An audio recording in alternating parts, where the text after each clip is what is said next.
Hello दोस्तों, नमस्कार। स्वागत है आप सभी का प्रयागराज पीसीएस में। आज की इस वीडियो में आपके लिए लेके आए हैं टॉप 25 एमसीक्यू वर्ल्ड हिस्ट्री से, ठीक है, जो कि यूपी ट्रिपल एससी 2025 के एग्जाम में और यूपी पीसीएस प्रीलिम्स में क्वेश्चन पूछे जा सकते हैं। इसके अलावा वर्ल्ड हिस्ट्री जिस भी एग्जाम में आता है वहाँ पे क्वेश्चन पूछे जा सकते हैं। तो ये टॉप 25 एमसीक्यू, आइए शुरू करते हैं बिना टाइम वेस्ट किए। हमारी सीरीज है 10 मिनट के अंदर टॉप 25 क्वेश्चन आपको तैयार करवाना। तो उसी सीरीज में आइए शुरू करते हैं। आज का टॉपिक है वर्ल्ड हिस्ट्री के टॉप 25 एमसीक्यूज। पहला क्वेश्चन आपके सामने कुछ इस प्रकार है, औद्योगिक क्रांति की शुरुआत कहाँ से हुई थी? तो औद्योगिक क्रांति की शुरुआत इंग्लैंड से हुई है, ठीक है। इंग्लैंड की राजधानी आपको पता है लंदन, ठीक है। इंग्लैंड की सबसे प्रसिद्ध नदी कौन सी है? तो थेम्स नदी, ठीक है। आपको एडिशनल चीज़ें जो काम की है मैं बताते चलूँगा, ठीक है। लंदन। अगला क्वेश्चन आपके सामने है रेनेसां, ठीक है। रेनेसां का मतलब होता है पुनर्जागरण, ये बिल्कुल आप याद रखिएगा, ठीक है। पुनर्जागरण। तो पुनर्जागरण की शुरुआत कहाँ से मानी जाती है? तो इटली से मानी जाती है। रेनेसां की शुरुआत इटली से हुई थी। अमेरिका की खोज किसने की थी? तो अमेरिका की खोज करने वाले व्यक्ति का नाम था कोलंबस, ठीक है। कब की थी? 1492 में कोलंबस ने, ठीक है। आगे चलते हैं। फ्रांसीसी क्रांति कब हुई थी? तो फ्रांसीसी क्रांति 1789 में हुई थी, ठीक है। 1789 को फ्रेंच रिवॉल्यूशन के नाम से जाना जाता है। तो यहाँ का राजा कौन था? तो आपको पता है कि लुई 16वां, ठीक है।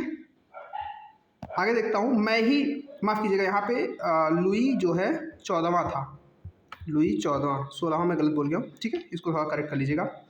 मैं ही राज्य हूँ, ये किस शासक ने बोला था? तो जो फ्रेंच रिवॉल्यूशन के समय जो राजा था लुई 14वां और उनकी रानी मैरी एंतोआन, ठीक है, उन्होंने 1789 में अपने निरंकुश शासन के दौरान ये सिस्टम जारी किया था कि मैं ही राज्य हूँ। इसका concept I am the state. अमेरिकी स्वतंत्रता की घोषणा कब हुई थी? तो अमेरिकी स्वतंत्रता की घोषणा 1776 के अंदर हुई थी, ठीक है। आगे देखते हैं। नेपोलियन बोनापार्ट किस देश का शासक था? तो नेपोलियन बोनापार्ट फ्रांस से बिलोंग करता था, ठीक है, वो फ्रांस का शासक था। बोस्टन टी पार्टी किस क्रांति से संबंधित है? तो अमेरिका की क्रांति से संबंधित है बोस्टन टी पार्टी की घटना, ठीक है। नाम याद रखना है आपको और किस क्रांति से संबंधित है बस याद रखना है पेट एग्जाम या फिर अदर वनडे एग्जाम्स के लिए। बोल्शेविक क्रांति किस देश में हुई थी? तो बोल्शेविक क्रांति जो है वो रशियन क्रांति है, ठीक है, रूस की क्रांति है। आप सभी को पता है 1917 के आसपास की ये क्रांति है, रशियन क्रांति, बोल्शेविक क्रांति। प्रथम विश्व युद्ध कब हुआ था? तो 1914 से लेकर के 1918 के बीच के बहुदेशीय युद्ध को प्रथम विश्व युद्ध कहा जाता है। तो 1914 में इसका आरंभ हुआ, 18 तक चलता है। अगला क्वेश्चन है, जर्मनी में नाजी पार्टी का नेता कौन था? तो एडोल्फ हिटलर। हिटलर का पूरा नाम क्या था?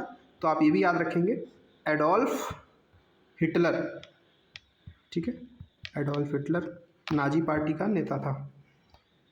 द्वितीय विश्व युद्ध कब समाप्त हुआ? द्वितीय विश्व युद्ध 1945 में। शुरू कब हुआ था? तो 1939 से लेकर के 1945 तक के टाइम पीरियड को सेकेंड विश्व युद्ध का नाम दिया जाता है। द्वितीय विश्व युद्ध के दौरान जापान ने आत्मसमर्पण कब किया? तो सितंबर 1945 के अंदर, जब उसका जो दो शहर थे नागासाकी पे बम विस्फोट होने के बाद, मतलब परमाणु बम जब गिराया गया था उसके बाद उसने सितंबर 1945 के अंदर आत्मसमर्पण कर दिया था। यूएनओ यानी यूनाइटेड नेशन ऑर्गेनाइजेशन की स्थापना कब की गई? सॉरी, 1945 के अंदर यूएनओ की स्थापना होती है, ठीक है। बस ये डेटा आपको ऐसा याद रखना है, 2-3 बार वीडियो देखेंगे तो आपको याद रहेगा, याद करने बिल्कुल टेंशन नहीं लेनी है। यूएनओ, ठीक है, स्थापना 1945। कैसे याद रखेंगे? याद करने में बता दे रहा हूँ।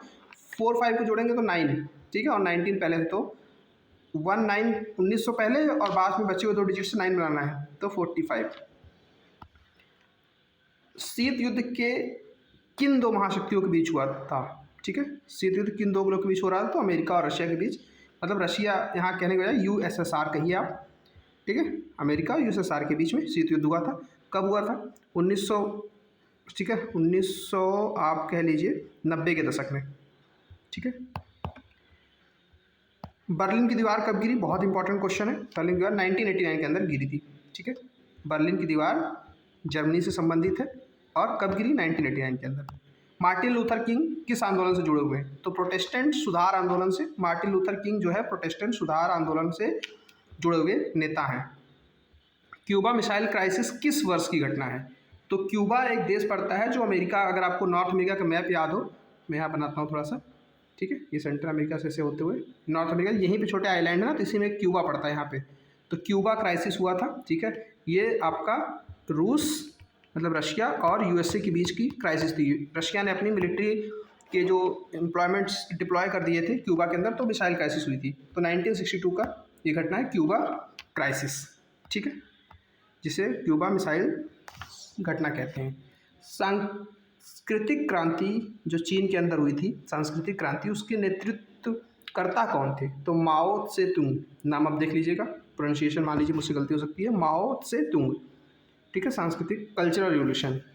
ग्लोरियस रिवोल्यूशन कहाँ हुई थी? तो इंग्लैंड के रिवोल्यूशन को ग्लोरियस रिवोल्यूशन कहते हैं, ठीक है। ये नाम इंपॉर्टेंट याद रखिएगा, ग्लोरियस रिवोल्यूशन इंग्लैंड की है। बर्लिन की दीवार का निर्माण कब हुआ था? गिराया गया था 1962 के अंदर, नहीं माफ़ कीजिएगा, यहाँ पे बर्लिन की दीवार का मैं आपको दिखाएं, क्वेश्चन पीछे आया था 1989 के अंदर, ठीक है, 1989, ठीक है, 1989 के अंदर बर्लिन की दीवार गिराई गई थी। और बनी कब थी? बर्लिन की दीवार का निर्माण कराया गया था 1961 के अंदर में, क्यूबा क्राइसिस से जस्ट एक साल पहले, ठीक है। आई होप आपको याद है। देखिए 1989 है, यहाँ पे गिराई गई थी, 1961 के अंदर फॉर्मेशन हुआ था। चलिए, नेल्सन मंडेला किस आंदोलन से जुड़े हुए नेता हैं? तो रंग विरोधी आंदोलन जो है, नेल्सन मंडेला रंग विरोधी आंदोलन से जुड़े हुए नेता हैं। महामंदी ग्रेट रिवोल्यूशन किस वर्ष हुआ था? तो 1929 को ग्रेट रिवोल्यूशन का ईयर के रूप में जाना जाता है, ठीक है। इसके बाद सब प्राइम क्राइसिस आती है 2008 के अंदर, जो यूएसए के अंदर सब फेमस है। लेकिन अगर ग्रेट डिप्रेशन की बात करें तो 1929 के अंदर विश्व में आर्थिक मंदी आई थी, महामंदी इसको कहते हैं। कांग्रेस ऑफ वियना की स्थापना किस वर्ष हुई थी? तो कांग्रेस ऑफ वियना की स्थापना 1815 के अंदर हुई थी, ठीक है। वर्साय की संधि किस युद्ध से संबंधित है? तो प्रथम विश्व युद्ध के बाद वर्साय की संधि की गई थी, जो जर्मनी के ऊपर बहुत सारे कठोर नियम लगाए गए थे, ठीक है। यही जो संधि थी, वर्साय की संधि, कहीं ना कहीं द्वितीय विश्व युद्ध का भी कारण बनी थी, ठीक है। तो आंसर आपको क्या करना है? प्रथम विश्व युद्ध। और सबसे ज़्यादा वर्साय की संधि से किसका नुकसान हुआ था? तो अगर ऐसा क्वेश्चन बता तो आपको याद रखना है किसका? जर्मनी का, ठीक है। जर्मनी की राजधानी क्या है? बर्लिन, जैसा कि देखा है। बर्लिन की दीवार जो कि बनी थी, हमने देखा था 1910 में गिराई गई थी, 1961 में बनाई गई थी। तो दोस्तों, इस तरह से वर्ल्ड हिस्ट्री के हमने टॉप 25 क्वेश्चन देखे हैं। इसमें से काफ़ी टॉपिक्स कवर हो गए हैं। अगर जनरल क्वेश्चन आता है वर्ल्ड हिस्ट्री के तो आपके क्वेश्चन सही हो जाएंगे, ठीक है। इस क्वेश्चन को 2-3 बार देख जाइएगा, इस वीडियो को, उसका इसकी PDF आपको टेलीग्राम के लिंक पे मिल जाएगी। और बाकी आप एक 4 साइज पेज लिया कीजिए, उस पर इस चीज़ को लिख लिया कीजिए, जिससे आपको लॉन्ग टाइम इसको मेंटेन करने में मदद मिलेगी। PDF इधर उधर हो जाती है, PDF फिर आपको मिलती नहीं है। सो दोस्तों, इस वीडियो में इतना ही। धन्यवाद। चैनल को सब्सक्राइब कर लीजिएगा, अपना फीडबैक कमेंट सेक्शन में जरूर दे दीजिएगा। Thank you for watching.